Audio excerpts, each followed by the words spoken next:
अस्सलाम वालेकुम दोस्तों, कैसे हैं आप सब। मुझे उम्मीद है कि आप सब खुश होंगे और मस्त होंगे। आज की कहानी कुछ ख़ास है जो शायद आपको अपने दिल के करीब ले जाए। चलिए शुरू करते हैं। पुरानी दीवारें और टेढ़ी मेढ़ी सी गलियां और सदियों पुरानी मस्जिदें। ये शहर किसी किताब का हिस्सा लगता है ना, लेकिन ये अमन का घर था।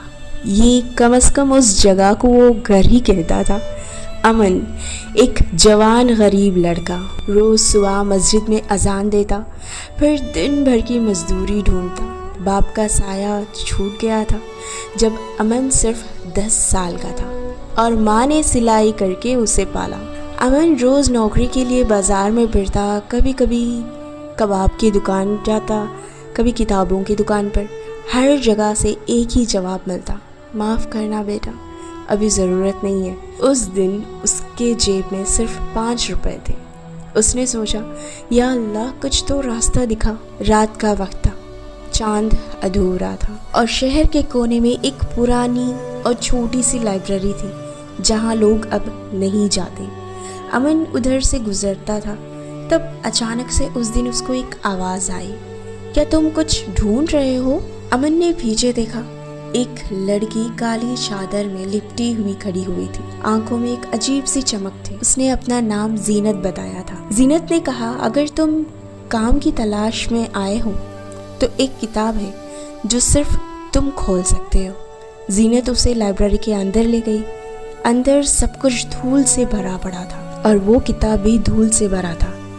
उसने एक किताब तो उठा ली थी, उसका नाम था नक्शे शहर।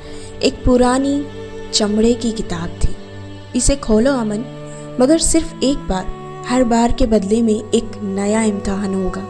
अमन ने कुछ बिना सोचे समझे किताब खोल दी।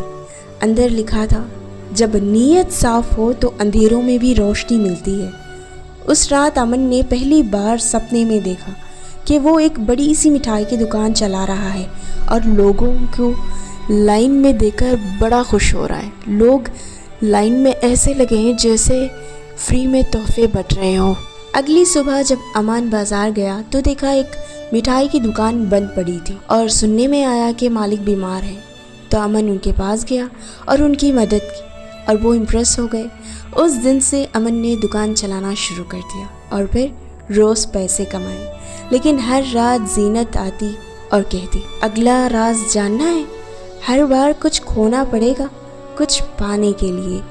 एक रात ऐसे ही जीनत ने अमन को एक और राज दिया। तो जानना चाहते हो अमन? तो सुनो, एक मंजिल है जहाँ छुपी है राख दौलत। एक मिट्टी का बर्तन है जो हर चीज को सोना बना देता है। फिर अमन बिना सोचे समझे निकलने लगा तो जीनत ने उसको रोका, लेकिन याद रखो अमन, ये दौलत सिर्फ तब तक है जब तक तुम खुद गरीबों को कुछ दोगे नहीं। अमन ने बर्तन ढूंढ ही लिया और उसकी जिंदगी बदल गई। नए कपड़े, माँ के लिए दवाइयाँ, घर का रिनोवेशन, मगर वो गरीबों का ख्याल हमेशा रखता था। ऐसे ही एक दिन अमन के दिल में ख्याल आया कि मुझे पूछना चाहिए था। फिर उसने पूछा, जीनत तुम कौन हो? उसकी आंखों से आंसू निकलने लगे और उसने अपनी चादर उतारी। उसका चेहरा रोशन था मगर उसके पैर जमीन से कुछ इंच ऊपर थे। उसने कहा कि मैं एक जिन हूँ, लेकिन मैं इंसानों से नफरत नहीं करती। मुझे भी कभी इंसानी मोहब्बत मिली थी, लेकिन उसने मुझे धोखा दे दिया। तुम वो पहले इंसान हो जिसे मैंने मदद की। अमन घबराया नहीं। उसने कहा, अगर तुम जिन हो तो भी तुम मेरी मददगार हो और मैं तुम्हारा शुक्रगुजार हूँ। अमन शहर के लोगों की नजरों में आता चला गया। बहुत सारे लोगों ने उस पर इल्जाम लगाना शुरू कर दिए। ये कैसे अमीर हो गया? इल्जाम ऐसे लगे कि वो जादू करता है, न जाने क्या क्या। एक बार एक पीर बाबा ने कहा, इस लड़के के साथ एक जिन है, इसे जला दो। अमन ने जीनत को पुकारा। वो डर गया था। तुम चली जाओ जीनत, वरना लोग तुम्हें मार देंगे।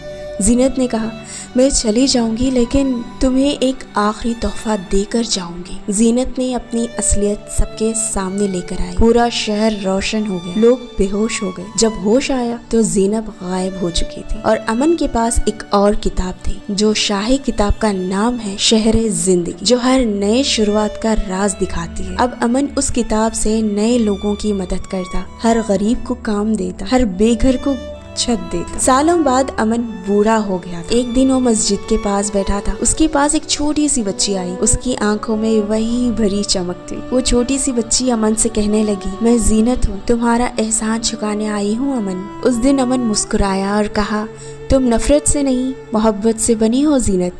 तुम इंसान से बहुत बेहतर हो। और मॉरल ऑफ द स्टोरी ये है, इंसानियत और अच्छी नीयत हर तरीके से जीत जाती है, चाहे मदद इंसान की हो या जिन्नातों की। हर गरीब का नसीब में एक जीनत ज़रूर होती है, बस यकीन ज़रूरी है। तो दोस्तों, ये थी हमारी कहानी आज के लिए। अगर आपको ये कहानी पसंद आई हो तो एक लाइक ज़रूर देना और अपने थॉट्स कमेंट में शेयर करना ना भूलें। अगर आप नए हो तो इस चैनल को सब्सक्राइब करना मत भूलना, ताकि ऐसे इंटरेस्टिंग और दिलचस्प कहानियाँ आप तक पहुँच सकें। मिलते हैं अगले वीडियो में, तब तक के लिए ख्याल रखें अपना और अपनी ज़िंदगी का भरपूर मज़ा लें। अल्लाह हाफ़िज़।